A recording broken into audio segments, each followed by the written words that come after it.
Good morning बच्चों। चलिए आइए, नींव का ईंट प्रसंग चल रहा था। नींव की ईंट प्रसंग चल रहा था कि सत्य को मुझे ढूंढना पड़ेगा, सत्य महान है, सत्य आपको हमको प्रणाम नहीं करेगा। तेरे द्वार है खड़ा एक जोगी, नहीं, हमको उनके दर पे जाना पड़ेगा, क्योंकि हम इनकम्प्लीट हैं। हमें अगर सत्य को पाना है, अगर दरिया का मीठा पानी पीना है, तो दरिया के पास जाना पड़ेगा। अगर मुझे प्रकृति की स्वच्छ हवा पानी है, लेना है, तो बाहर निकलना पड़ेगा, पेड़ के नीचे जाना पड़ेगा। पेड़ को उखाड़ करके अपने बेडरूम में नहीं लाएंगे। इसीलिए यह ढूंढना हमारा कर्तव्य है। प्रसंग चल रहा था। अब आगे प्रसंग में लेखक कहते हैं, सदियों के बाद नए समाज की सृष्टि की ओर हमने अपना पहला कदम बढ़ाया। अगर आपकी ऐसी सोच बनती है, अगर इस खोपड़िया में ये बात समझ में लेखक की आती है, तो समझ लीजिए कि एक फॉरवर्ड स्टेप आपका आ गया। बहुत दिनों के बाद। क्यों? पहले तो लोगों की बात ही समझ में नहीं आती। सदियों के बाद नए समाज की सृष्टि को हमने अपना पहला कदम बढ़ाया। कब? जब आपको ये समझ में आ जाएगी तब, और नहीं तो इहो गोइल।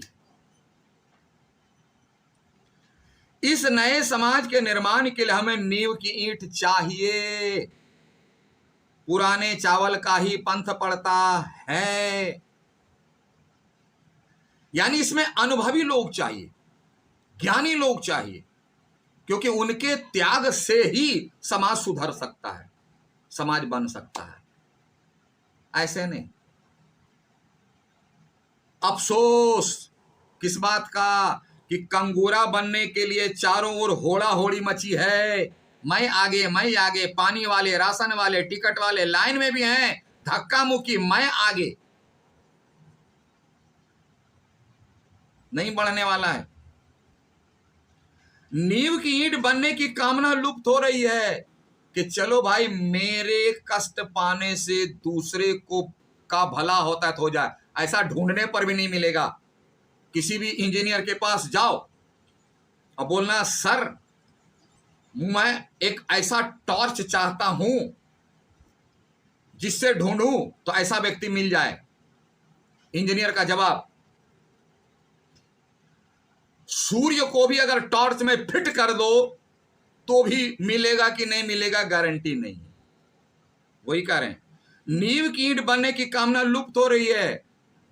पहले की धारणा थी देश के लिए अपने को लोग कुर्बान कर देते थे, समाज के लिए अपने को कुर्बान करते थे, परिवार अपनी संतान के लिए अपने को कुर्बान करते थे। अब थ्योरी बदल गई है। अपने लिए देश को कुर्बान कर दो, अपने लिए समाज, परिवार, संतान को कुर्बान कर दो। ये ऐसी स्थिति आ गई। और ऐसी परिस्थिति में अगर हम विकास ढूंढेंगे तो कहां से मिलने वाला है? थ्योरी बदल गई ना। इसीलिए निबंधकार को अफसोस है। चाहत तो बड़ी बड़ी है कि पहले झोपड़ी थी अब महल बनेगी, लेकिन विचार उल्टी। लाखों गांवों का नवनिर्माण, ध्यान से दबाना, लाखों गांव का नवनिर्माण यानी मॉडिफिकेशन हो गया। हजारों शहरों और कारखानों का नवनिर्माण। कितनी फैक्ट्रियां खुल गई, कितनी दुकानें खुल गई, फ्लैट अपार्टमेंट बन गया, कॉलोनी बन गई। कोई शासक इसे संभव नहीं कर सकता। कोई रूल करने वाला राजा इसे संभव नहीं कर सकता। किसे? इस बात को, किस बात को कि देश, परिवार, समाज, देश का विकास, उन्नति ऐसे अनुभवी और अनाम त्याग उत्सर्ग करने वाले लोगों पर टिकी। ऐसी भावना, अब आगे और समझ में आ जाएगी। जरूरत है ऐसे नौजवानों की, यानी ऐसे यूथ की। विवेकानंद भी कहे कि किसी भी राष्ट्र की असली ताकत वहां के युवाओं में निहित होती है। अगर युवा चाह ले तो देश को यूं बदलेगा, लेकिन आज का युवा तो देश को नहीं अपने को यूं बदलता है। क्या? दोनों तरफ हाईवे और बीच में रिलायंस टावर वाला चूल बना करके, कान में बाली पहन करके, फटा हुआ फुल पैंट पहन करके अपने को बदल रहा है। वो देश समाज को क्या बदलेगा? यूथ अपनी ताकत को अपने संवारने में पड़ा हुआ है, तो जो अपने को संवारने में पड़ा हुआ है वो परिवार, देश, समाज को क्या संवार पाएगा?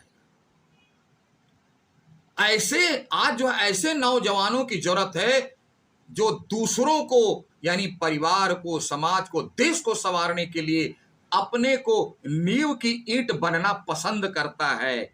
ऐसे नौजवानों की जरूरत है। वही करें ऐसे नौजवान जो इस काम में अपने आप को चुपचाप खपा दे, यानी अपने आप को बलिदान कर दे, जो एक नई प्रेरणा से अनुप्राणित हो। यानी अगर यह पाठ आप पढ़े, समझे और आप मोटिवेट हुए, प्रेरित हुए और यह ताकत बन गई, तब ऐसे यूथ की जरूरत है। वही कर सकता है।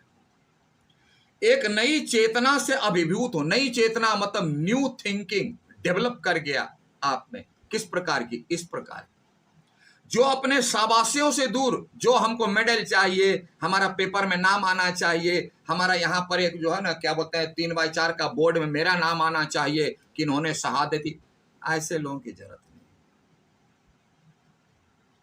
शाबाशियों से दूर, उनको एप्रिसिएशन भी नहीं चाहिए।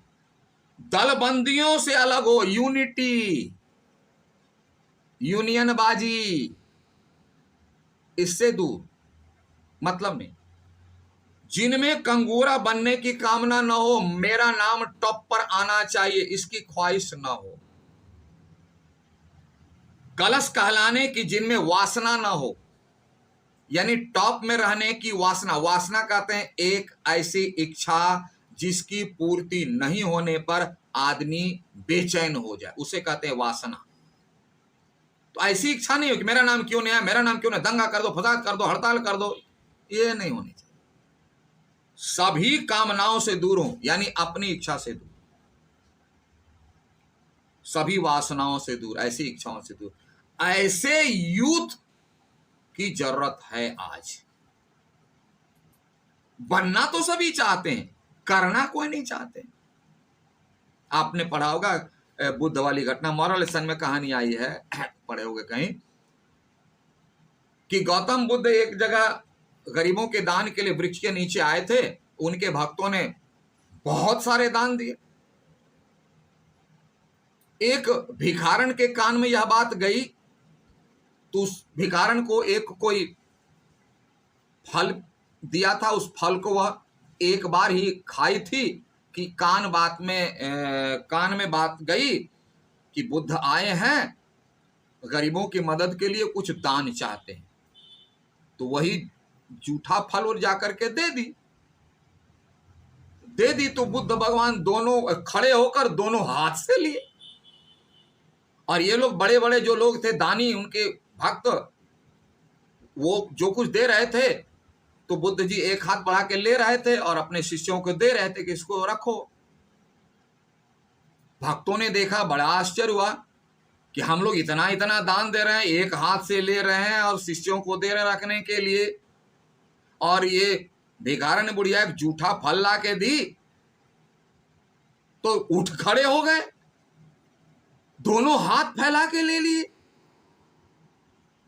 ये तो हमारा अपमान है, बर्दाश्त से बाहर हो गया, असह्य। पूछ डाला एक ने कि भगवान ऐसा क्यों? गौतम बुद्ध मुस्कुराए और बोले कि देखो, आपके पास लाखों हैं, करोड़ों हैं, उसमें से 5%, 10%, 25% और 50% डिस्काउंट करके हमको दे दिए दान के लिए, गरीब के लिए, और 50% कहां है? आपके पास है। ये जो बुढ़िया है इसके पास यही है, यही है, और इन्होंने 100% दान कर दिया। तो आप ही बताइए 50% दान करने वाला बड़ा या 100% दान करने वाला बड़ा? सब मूक रह गए। तो ऐसे 100% दान करने वाले से ही दुनिया आगे बढ़ती है। अपने पास 0.001% भी रखने वाला नहीं हो, ऐसे यूथ की जरूरत है। क्यों? जहां रखे तहां फंसे। किसमें? मोहमाया में। इसीलिए कहा कि पूरा इस पैराग्राफ में सब चीज कर दिया। कैसे यूथ की जरूरत है? जिसका सपना विवेकानंद ने देखा था, उस यूथ में कैसी ताकत होनी चाहिए, कैसा स्वभाव होना चाहिए, वो इस पैराग्राफ में एकदम 100% है। जो इस काम में अपने आप को चुपचाप खपा दे, जो एक नई प्रेरणा से अनुप्राणित हो, एक नई चेतना से अभिभूत हो, शाबाशियों से दूर है, दलबंदियों से अलग हो, जिनमें कंगूरा बनने की कामना न हो, कलश कलाने की जिसमें वासना न हो, सभी कामनाओं से दूर, ये क्वालिटी है उनकी। और देखिए क्या कहते हैं, उदय के लिए आतुर समाज चिल्ला रहा है। ध्यान देना, अपने विकास के लिए समाज चिल्ला रहा है, विकास चाहिए, विकास चाहिए, विकास चाहिए, विकास चाहिए। हमारी नींव की ईंट किधर है? अरे चिल्ला रहे हो, इसके लिए जो करने की आवश्यकता हुआ कहां है? चाहिए, चाहिए, चाहिए। आप खड़े हैं, आप तैयार हैं नींव की ईंट बनने के लिए? नहीं नहीं नहीं नहीं, मैं कैसे? तो चाहिए क्यों आपको? क्यों चाहिए? आप लेना सब कुछ जानते, देना कुछ नहीं जानते। अल्फाबेट में ता था दा धा दा दो तब है यारा लावा लो, बोलते हैं नहीं। वर्णमाला किसे कहते हैं? वर्णों की व्यवस्थित व्यवस्था को, व्यवस्थित व्यवस्था है, वर्णमाला कहते हैं। बोलते नहीं नहीं नहीं नहीं, हम जो है ना यारा लावा पहले पढ़ेंगे, तो आपका सिद्धांत नहीं चलेगा ना। इसलिए कि हमारी नींव की ईंट किधर है, यानी आज भी जरूरत है ऐसे लोगों की। आप देना सीखिए, तब आप चाहिए। देश के नौजवानों को यह चुनौती है, यानी ऐसे देश के नौजवानों की जरूरत है, तभी जो है विकास संभव है। जिस प्रकार लाखों गांवों का नव निर्माण हजारों है, क्योंकि नींव की ईंट में है तब ये महल है। अगर नींव की ईंट भी हड़ताल कर दे कि कोई भी ईंट, थोड़ी देर के लिए कल्पना करते, ईंट जो है मनुष्य है, सभी ईंट मिल करके हड़ताल कर दे, कोई भी फाउंडेशन में नहीं जाएगा, हड़ताल, सब कंगूरा पर जाएगा, टॉप में चढ़ेगा, इमारत कैसे बनेगी? बन सकती है क्या? कभी नहीं। वहां तो जाना पड़ेगा। अगर आप कंगूरे को देखने का सपना देखते हैं तो नींव की ईंट में किसी न किसी को जाना पड़ेगा, आपको खोना पड़ेगा। और अभी खोने का मतलब 1%, 2% डिस्काउंट नहीं, 100%। वो भी रो करके नहीं, हंस करके। और ऐसा अपने लिए नहीं किया जाता, दूसरों के लिए किया था। आपके त्याग का परिणाम सुख दूसरा भोगेगा। अंत में कह दूं कि एक बूढ़ा व्यक्ति आम का पेड़ लगा रहा था, पूरा वृद्ध। लोगों ने पूछा, बाबा ये क्या कर रहे हैं? बोला, बेटा मैं आम का पेड़ लगा रहा हूं, पौधा है यह। बोला, आप इसका फल खा सकिएगा, आप तो कब लुढ़क जाइएगा पता ही नहीं चलेगा। बोला, बेटा मैं अपने लिए नहीं लगा रहा, हमारी जो अगली पीढ़ी आएगी ना, मैं उसके लिए लगा रहा हूं। ये सोच रखनी पड़ेगी। लेकिन आज का व्यक्ति बोलता है, ये हाथ से पहले दो, हमको दो, यानी पहले लेना चाहता है तब देना चाहता है। ये थ्योरी काम नहीं करती। तो इसमें हमने देखा नीम कीट में कि सबसे पहली बात कि जिसकी बदौलत हम हैं उसका गुणगान कीजिए, उस पर ध्यान दीजिए, उसकी कृतज्ञता महसूस कीजिए, और बनने का प्रयास कीजिए, क्योंकि जब तक आप नींव की ईंट नहीं बनेंगे आपकी जिंदगी की इमारत नहीं बन सकती, और अगर बन भी गई तो तुरंत ढह जाएगी। और आज हमें ऐसे यूथ की जरूरत है। जहां यूथ की बात करते हैं याद, तो विवेकानंद क्या, तो उन्होंने कहा प्रत्येक राष्ट्र की शक्ति उसके युवाओं में निहित है, और कैसे युवाओं में, ऐसे ही युवाओं में। तभी हम विकास के पथ पर आगे बढ़ सकते हैं, तभी हमारा जीवन, परिवार, समाज, देश, दुनिया का जीवन खूबसूरत बन सकता है, अन्यथा नहीं। तो देखते हैं नींव की ईंट में हम में से कौन नींव की ईंट बनता है, एक या दो। देखिए, बार बार देखिए, 1000 बार देखिए और समझने का प्रयास कीजिए। ना समझ में आए तो लाइव क्लास से जुड़िए और अपनी शंकाओं को दूर कीजिए। तब तक के लिए थैंक यू। नहीं, होमवर्क भूल रहे थे, चलो लिख लो इसको भी। और मौखिक में लास्ट 2 घ और अंग। सुंदर सृष्टि क्या खोजती है, देश के विकास में कैसे नौजवानों की जरूरत, अभी चर्चा की मैंने, ये वाला। लिखित का लघु उत्तरी में क और ख मिला दो, लिखित का लघु उत्तरी में क ख मिला दो, और ग और लास्ट अंग, यानी दधीची ऋषि का नाम क्यों प्रसिद्ध है और किसी भी समाज की आधारशिला क्या है, ये। और दीर्घ उत्तरी का दोनों, ठीक है। और लघु उत्तरी का जो घ है उसमें देखो, नव निर्माण करने वालों को किन से दूर रहना होगा और क्यों, ये क्यों जोड़, इसको सेपरेट, ठीक है। तो फिर मिलते हैं, चिंतन कीजिए, मनन कीजिए, अध्ययन कीजिए, प्रयास कीजिए और आगे बढ़ने का ध्यान रखिए।